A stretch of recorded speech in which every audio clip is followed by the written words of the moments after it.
Before the existence of evil, before humanity set its first steps on earth, there was only harmony in the heavens. Every angel radiated brilliance, their beings overflowing with love and devotion for their Creator. In this celestial realm, amidst the divine hierarchy of cherubim, seraphim, and archangels, one figure shone brighter than all others: Lucifer, the morning star. Lucifer was the epitome of perfection, a masterpiece sculpted by the Creator's own hands. His radiance captivated all who beheld him, and his wisdom was second only to God's. He stood as the leader of heavenly choirs, his voice commanding the harmony of the cosmos. Angels revered him, drawn to his charisma, his leadership, and the aura of light that surrounded him. Lucifer was more than an angel. He was the pinnacle of God's creative power, the seal of beauty and wisdom. But like a crack in an otherwise flawless gem, a subtle thought began to creep into Lucifer's mind. Standing at the peak of creation, basking in the admiration of his fellow angels, he started to wonder, why must all glory flow to God? Why should I, so perfect and radiant, not also share in that glory? At first, this thought was nothing more than a flicker, a fleeting question that seemed harmless. But like a tiny spark, it grew. It whispered to him in the silence, feeding his pride and ambition. Am I not the morning star? Am I not the brightest among the stars of heaven? Lucifer's admiration for himself grew stronger with each passing day. His heart, once filled with pure love and devotion for the Creator, began to turn inward. Instead of directing the heavenly choirs to sing praises to God, he started to imagine those praises directed at himself. He began to see his beauty and power as his own, not as gifts from the Creator. The heavens remained unaware of this internal shift for a time. From the outside, Lucifer was still the leader of the angelic host, the brilliant star they all admired. But inside, a storm was brewing, a storm that would shake the very foundations of paradise. Lucifer's story raises a profound question. How does one so close to the light fall into darkness?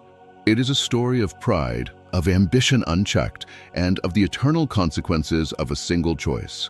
What began as a thought in the mind of the morning star would soon escalate into rebellion, a war in heaven, and a fall so great it would forever change the course of creation. This is the tale of Lucifer, his rise, his rebellion, and his ultimate descent into darkness. It is not just a story of one angel's fall, but a timeless lesson about the dangers of pride and the power of free will. The rise of pride. Lucifer's transformation from the brightest of angels to the prince of darkness did not happen in an instant. It began with a thought, seemingly innocent, yet profoundly dangerous. In the celestial order where every being existed in harmony, devoted entirely to the Creator, Lucifer began to see himself as more than a servant. As the morning star, Lucifer stood at the pinnacle of angelic creation. His beauty was unrivaled, his voice led the choirs of heaven in hymns of praise, and his wisdom was so vast that even the archangels marveled at him. The other angels revered him, drawn to his charisma and leadership. In their eyes, he was second only to God. But for Lucifer, this admiration became fuel for a growing fire within his heart. The first flicker of pride came as he gazed upon himself. His reflection in the fiery stones of the holy mount revealed a being of unmatched perfection. Am I not the brightest star in the heavens? He thought. Am I not the seal of perfection, full of wisdom and beauty? Surely, I deserve more than mere servitude. What started as a whisper in his thoughts grew louder. Lucifer began to question the divine order itself. Why must all worship and glory be directed solely to the Creator? Have I not been given the greatest gifts of all creation? Why should I not share in that glory? Lucifer's internal struggle deepened as his pride took root. He started to see his gifts, his beauty, wisdom, and authority, not as blessings from God, but as qualities inherent to himself. The light within him, a reflection of the Creator's love, now seemed like his own possession. This distorted perspective turned his awe for God into envy. The subtle shift. Lucifer's demeanor began to change. Those closest to him noticed his once genuine devotion fading into something colder, more calculated. Gabriel, the messenger of God, approached him one day with concern. "Brother," Gabriel said, his voice filled with gentle curiosity. "Your light seems restless. Is there something that burdens your heart?" Lucifer turned to Gabriel, his gaze distant. "There are things beyond even our understanding, Gabriel," he replied. "Perhaps it is time for us to seek answers, to explore truths that have been hidden from us." Gabriel hesitated, sensing the undercurrent of rebellion in Lucifer's words, but he said nothing more, neglecting his purpose. As the days passed, Lucifer began to distance himself from his duties. Where once he stood at the forefront of the heavenly choirs, leading the angels in songs of praise, he now sang half-heartedly or not at all. His voice, once a beacon of unity, grew silent. The other angels began to notice his absence. In the gatherings of praise, Lucifer no longer stood with fervor and joy. Instead, he gazed upward with a mixture of longing and resentment, as though the throne of God was a reminder of something denied to him. Some angels, dazzled by Lucifer's magnificence, began to sympathize with his unspoken discontent. They, too, wondered if there could be something beyond their understanding, beyond the harmony they had always known. Lucifer's charisma remained as potent as ever, and his words, though few, carried a weight that stirred doubt in the hearts of others. A turning point. One fateful day, Lucifer stood before a group of cherubim, those charged with guarding divine wisdom. One of them, noticing Lucifer's growing detachment, asked Lucifer, "Do you no longer find joy in leading us in praise?" Lucifer smiled faintly, his tone calm yet filled with veiled defiance. "Joy? Perhaps I have found a higher purpose. Perhaps there is something beyond what we've always known." These words, subtle yet powerful, planted the seeds of rebellion in the hearts of some angels. To question the divine order was unheard of, yet coming from Lucifer, it seemed almost reasonable. The flame of ambition. The spark of pride within Lucifer had grown into a flame. He began to envision a reality where he would ascend beyond his ordained place. "I will ascend to the heavens," he thought. "I will raise my throne above the stars of God. I will sit enthroned on the Mount of Assembly on the utmost heights. I will make myself like the Most High." The heavens, once a realm of perfect peace, began to feel the tremors of his growing ambition. The light that once radiated from Lucifer now flickered with a strange intensity, a blaze of arrogance rather than a beacon of harmony. The critical lesson. Lucifer's pride was not just about his beauty or wisdom. It was a rejection of the very nature of his existence, a refusal to accept that all he was came from the Creator. He saw himself as self-sufficient, worthy of glory equal to God's. And in that distorted perception, he failed to see the most profound truth, that true greatness lies in humility and in the recognition of the source of all light and life. This was the beginning of his downfall. The once brilliant morning star, blinded by his own splendor, began to fall into the shadows of his own making. His pride, like a slow-burning fire, would soon ignite a rebellion that would shake the very foundation of the heavens. The rebellion in heaven.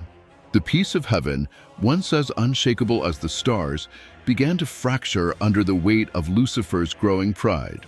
The morning star, once a beacon of harmony, had become the seed of discord. His ambition now burned openly, no longer hidden in quiet thoughts. Lucifer had reached a fateful decision. If he could not rise to God's throne, he would challenge it.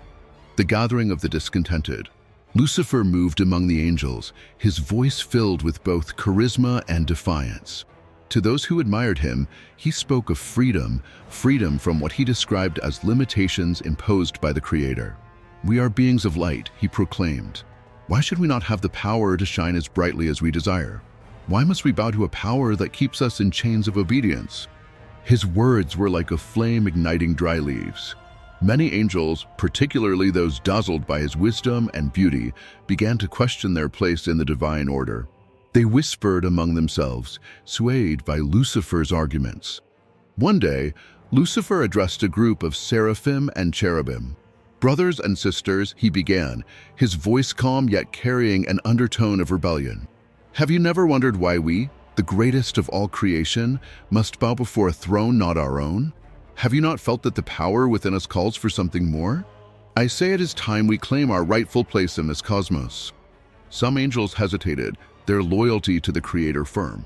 But others, captivated by Lucifer's rhetoric, found themselves nodding in agreement. "You speak truth," one cherubim said. "Why should we, who shine with such glory, not have a greater share in the light?" The confrontation. It was not long before the tension between Lucifer and the faithful angels reached a breaking point. Gabriel, ever vigilant, approached Lucifer in an attempt to reason with him. "Lucifer," Gabriel said, his tone steady but filled with concern, "what you are doing will bring only ruin. Have you forgotten that all light comes from the Creator? Your glory is not your own, it is a reflection of His." Lucifer's eyes burned with defiance. "Reflection," he scoffed. "Why must we remain mere reflections when we can become sources of light ourselves?" "Gabriel, open your eyes. The Creator has kept us in submission for too long. I will not bow to a power that denies us our potential." Gabriel sighed deeply. "Your pride blinds you, morning star. This path will only lead to darkness." The declaration of war. Lucifer, unyielding, gathered his followers in a final act of defiance. Standing before a host of angels, he raised his voice with the authority of a king. "The time has come," he declared. "We will no longer bow to the throne of God. Together, we will rise, and we will establish a new order, one where we are free to rule, free to shine with our own light." His followers, now numbering a third of the heavenly host, erupted in a chorus of agreement. Their wings shimmered with a light that had become tainted, a distorted reflection of their former purity, but not all angels were swayed. Among the faithful stood Michael, a humble yet fiercely loyal archangel. Watching the rebellion unfold, Michael stepped forward, his voice ringing out like a thunderclap. "Who is like God?" he cried. "Who among us can claim to rival the Creator? Lucifer, your pride has made you blind. Return to the light before it is too late." Lucifer's gaze turned icy and he sneered. "Michael, you are a fool. You cling to servitude while we reach for greatness. Stand aside, or you will fall with the rest of them." Michael, undeterred, drew his sword of light and stood firm. "If I must fall to defend the truth, so be it. But I will not allow you to drag heaven into darkness." The war in heaven. What followed was a battle unlike anything the heavens had ever witnessed. The angelic hosts clashed in a cosmic struggle, light against shadow, loyalty against rebellion. The faithful angels, led by Michael, wielded swords of divine fire, their strength fueled by their unwavering faith in the Creator. Lucifer and his followers fought with fury, their power immense but corrupted. The once harmonious heavens now echoed with the sounds of battle, the clash of swords, and the cries of angels.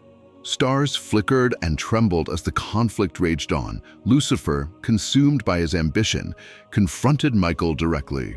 "You cannot defeat me, Michael," he said, his voice filled with venom. "I am the morning star. I was born to lead." Michael, his faith unshaken, responded with a single, powerful truth. "You were born to serve as we all were. But you have chosen pride over purpose, and for that you will fall." With those words, Michael struck a decisive blow, shattering the rebellion's momentum. The fall of Lucifer.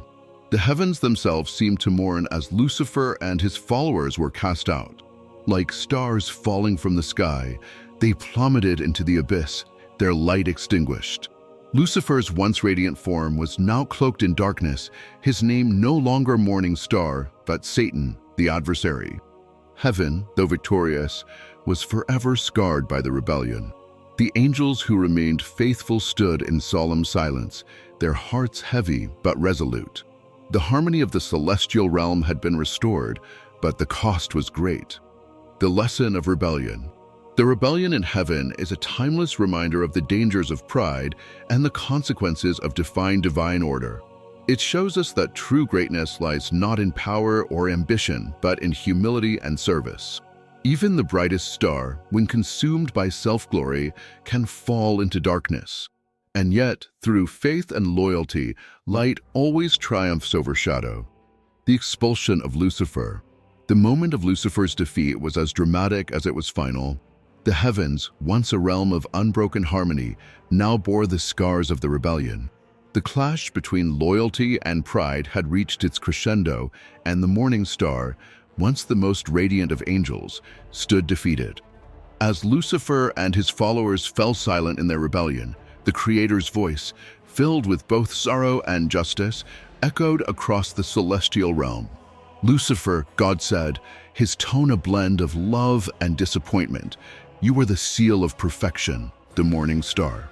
Yet you have chosen to exalt yourself above all that is holy. For this you and those who follow you shall no longer dwell in my presence." The decree was absolute.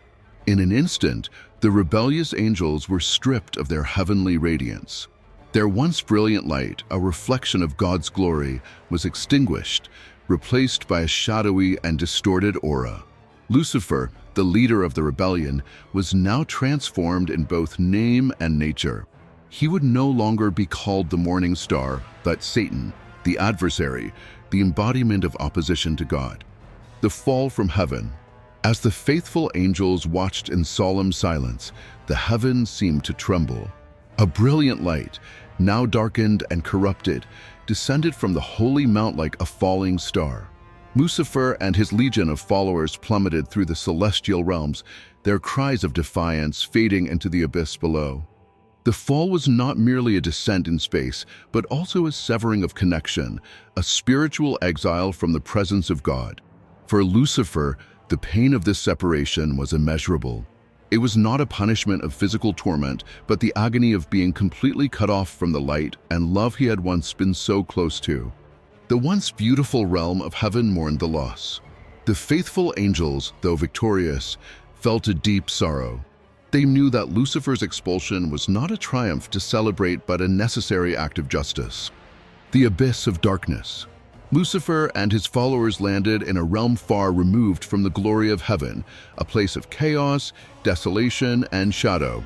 This was not yet the final hell, but a state of spiritual darkness, a void where the radiance of God could not reach.